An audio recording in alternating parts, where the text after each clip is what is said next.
Well, good morning, everyone. You know, it's the first day of spring. How do you like that? And it's also the third Sunday in Lent. Didn't see that coming. And that means that it's the third week in our Lenten series on positive intelligence. So if you've been with us for the last couple of weeks, you've heard Father Steve talk about PQ. Not to be confused with IQ, intelligent quotient, or EQ, emotional quotient. PQ is positivity quotient. Right? Now, did you all get a chance to complete your positive intelligence test? I did it this week. If you haven't done it yet, it's easy. There's a QR code in a bulletin, or just Google positive intelligence test. It doesn't take very long. And it's kind of enlightening. So I took mine at the beginning. The results came in, and it said that I am 89% positive. Right, how about that, huh? I mean, for the past 2 years, I have been trying so hard to not test positive. Now I'm 89% positive. I'm excited. Finally, a test that is good.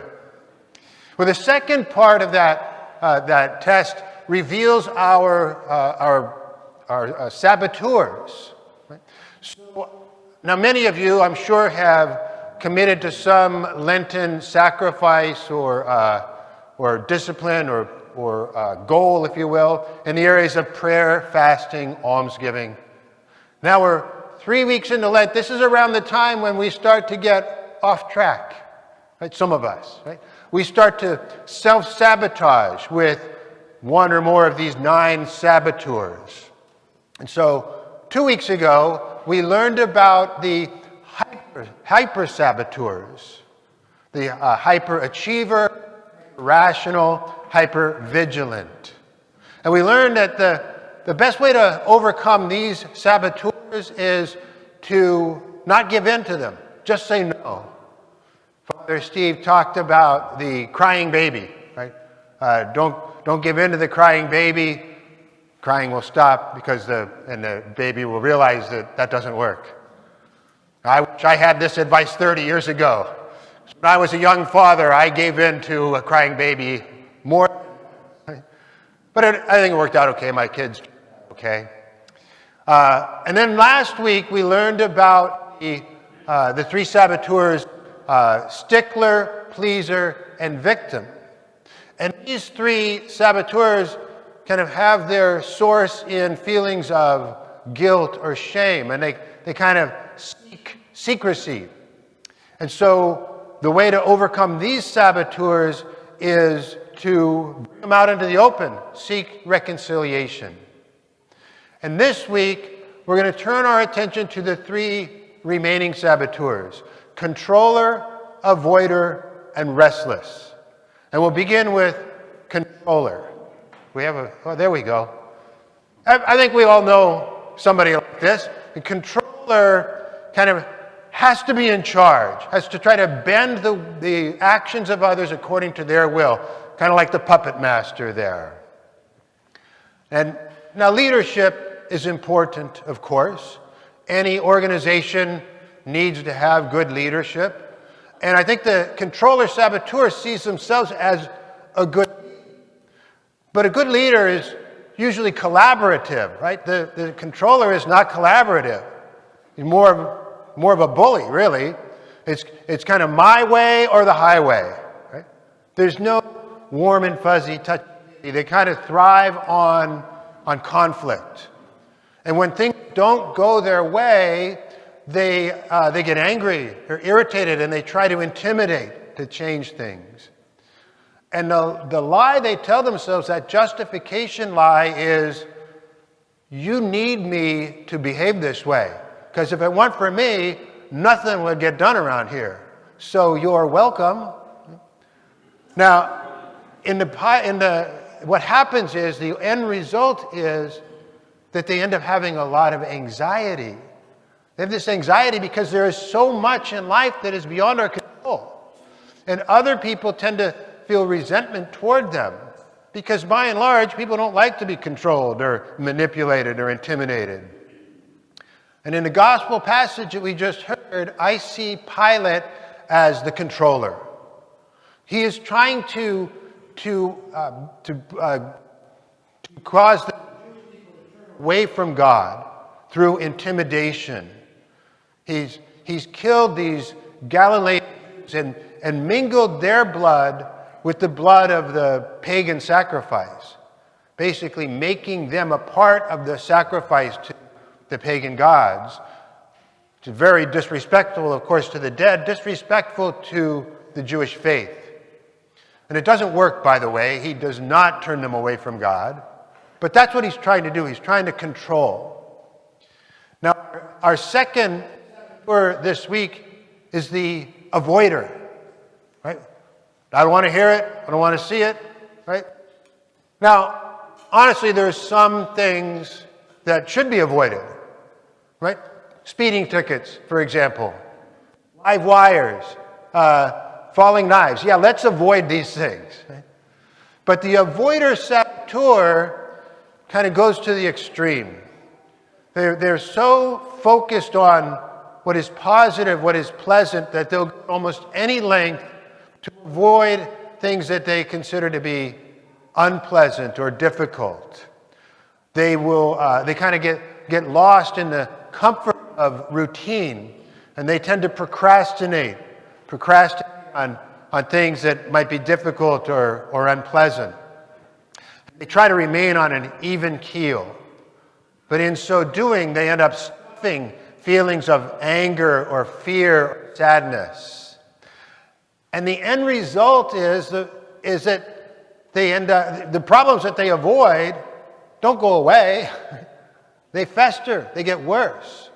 And relations tend to be superficial because they're trying to avoid conflict. And people start to see them as untrustworthy because you never know if they're withholding something to avoid conflict. And in the gospel passage that we just heard, I see the people complaining to Jesus as the avoiders. Right? I mean, they have an issue with Pilate. But they don't go to Pilate. They don't bring their concern to Pilate. They go to Jesus and complain about Pilate, avoiding that conflict. Now, you can make the case that's actually not a bad idea because a conflict with Pilate could prove deadly.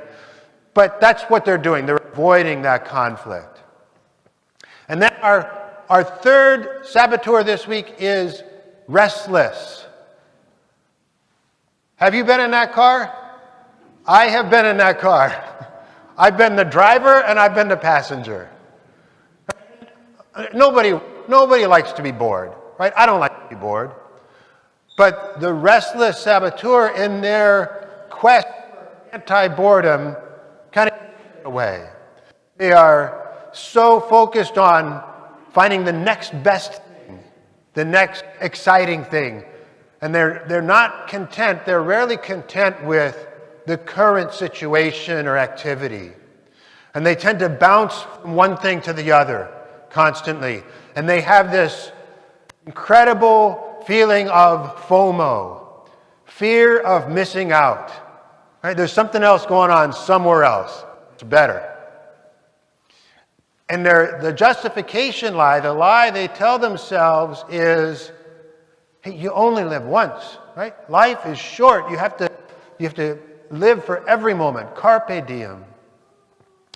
But the end result is that they really don't really engage in anything. They appear on the outside to be fun-loving people, but they're not. They're kind of just skimming through everything. They don't really fully appreciate any experience. And relationships tend to be kind of shallow.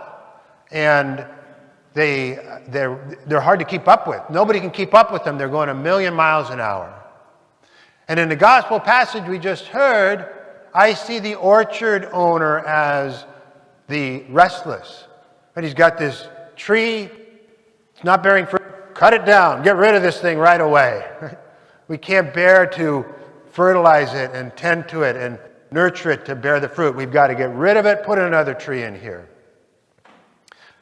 Now, do any of these saboteurs resonate for you?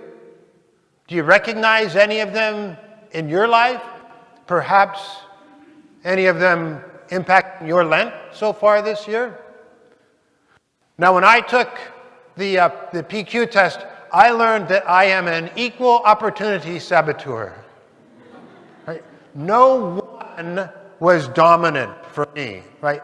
In fact, I was less than 50% on all of them. Most were in the 30 to 40 range. And I don't know what that says about me. I don't know if that's good or bad. But it did cause me to take a closer look at all of them. And so if I had to choose one of these 9 that I have more difficulty with than the others, it would be avoider. Avoider. After all, I avoided taking the test for 10 days. And it's not like I didn't know about it. Like I didn't hear Father Steve suggesting it. He said, Deacon Phil, have you taken the test? I'll do it tomorrow. And conflict. I mean, I don't really enjoy conflict. I mean, I wouldn't say I avoid it at all costs, but I certainly don't rush into it either. And I do tend to procrastinate. I don't rush into procrastination either. But things that I don't like, things that I find are not important or not urgent, I do tend to procrastinate on those. I like to view myself as a good prioritizer, or I'm good with deadlines. But those are just euphemisms for procrastination. I mean, I admit it. But these 3 saboteurs are closely related to 3 of the deadly sins: wrath, sloth, and greed. The controller is related to wrath. The avoider is related to sloth. Restless is related to greed. And when I realize that, when I realize that when I lean towards avoiding, I lean towards sloth, well, I wanted to do something about that. Unfortunately, the church teaches us that we can overcome these 3 deadly sins with virtues of patience, fortitude, or diligence, and charity. We can overcome wrath with patience. We can overcome sloth with diligence. We can overcome greed with charity.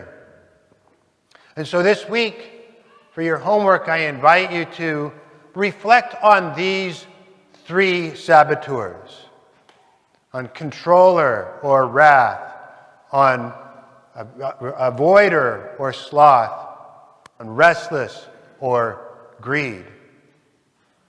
How do these manifest themselves in your life? And spend some time in prayer and ask the Lord for an increase in the virtues of patience, diligence, and